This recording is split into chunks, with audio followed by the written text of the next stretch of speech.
మాఘపురాణం 5వ అధ్యాయం. మృగశృంగుని చరిత్ర.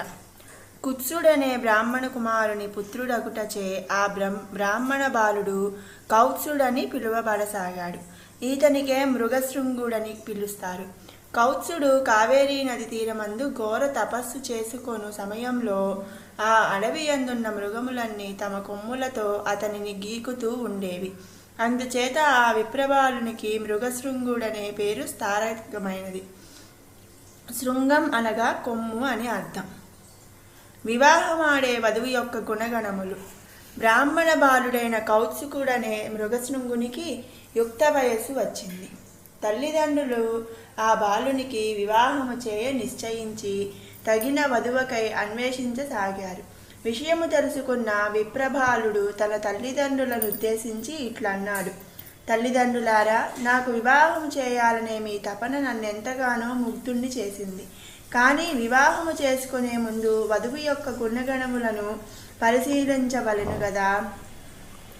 వధువు యొక్క గుణగణములు మంచి చెడ్డల పట్ల నాకు కొన్ని అభిప్రాయాలున్నాయి.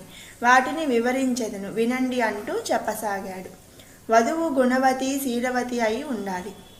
పెద్దలను గౌరవించాలి. ఆరోగ్య సూత్రాలను పాటించాలి. అసూయాద్వేషాలు ఉండరాదు. మర్యాద మన్నలతో మెలగాలి. అందరినీ సమభావంతో చూడాలి. పక్షపాతం పనికిరాదు.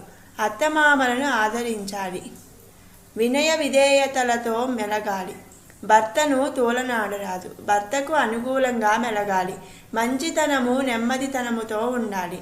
కార్యేషు దాసి, కరణేషు మంత్రి, శయనేషు రంభ, క్షమయా ధరిత్రి అని పెద్దల నుండి విన్నట్లు ఇంటి పనులలో దాసివలే, భర్తకు సలహానిచ్చుటలో మంత్రిగాను, భర్తను సుఖింపచేయుటలో శృంగార దేవతగాను భూదేవి అంతటి ఓర్పుతో ఉండవలెను.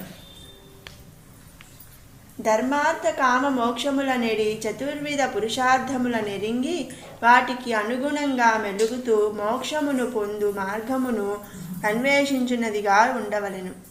నిత్యము ధర్మబుద్ధిని కలిగి ఉండవలెను. దైవభక్తి పరురాలై ఉండవలెను.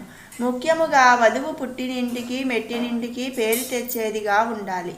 ఈ పై లక్షణములు గల స్త్రీని వివాహమాడుట వలన ఆ దంపతుల సంసార జీవితము 3 పువ్వులు 6 కాయలుగా వర్ధిల్లగలదు.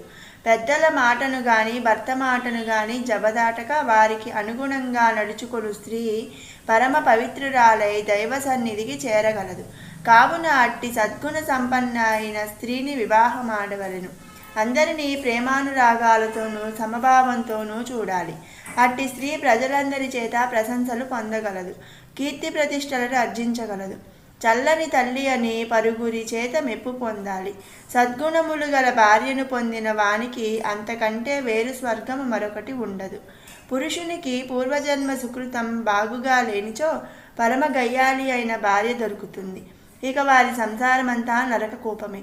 కావున పెండ్లి చేసుకొనబోవు స్త్రీ ఈ లక్షణములను కలిగి ఉన్నదో లేదో తెలుసుకోవలెను. అటు పిమ్మటనే ఆ స్త్రీని వివాహమాడుట శ్రేయస్కరము. కావున తల్లిదండ్రులారా, నేను నా అభిప్రాయమును చెప్పి తిని, ఇక మీ ఇష్టము. పెద్దల మాటలను జన్మ ఇచ్చిన తల్లిదండ్రుల మాటలను జబదాటేవాడిని కాను అని విప్రబాలుడు తన అభిప్రాయముని వెలబుచ్చాడు. పుత్రుని మనోగతమును గ్రహించిన తల్లిదండ్రులు ఎంతగానో సంతోషించారు. కావున వధువు మంచి కుటుంబములకు చెందినదై ఉండాలి. మంచి మర్యాదలు తెలిసిన విద్యావంతురాలై ఉండాలి. దేవ బ్రాహ్మణులను పూజించినదిగా దైవభక్తి తత్పరత కలిగి ఉండవలెను. పుత్రుని మాటలు విన్న తల్లిదండ్రులు సంతోషించి, నాయనా కుమార, నీ అభీష్టమును నెరవేర్చుకొనుటకు ఆ భగవంతుని కూడా వేడుకొనుము అంటూ దీవించారు. మాఘపురాణం 5వ అధ్యాయం సమాప్తం.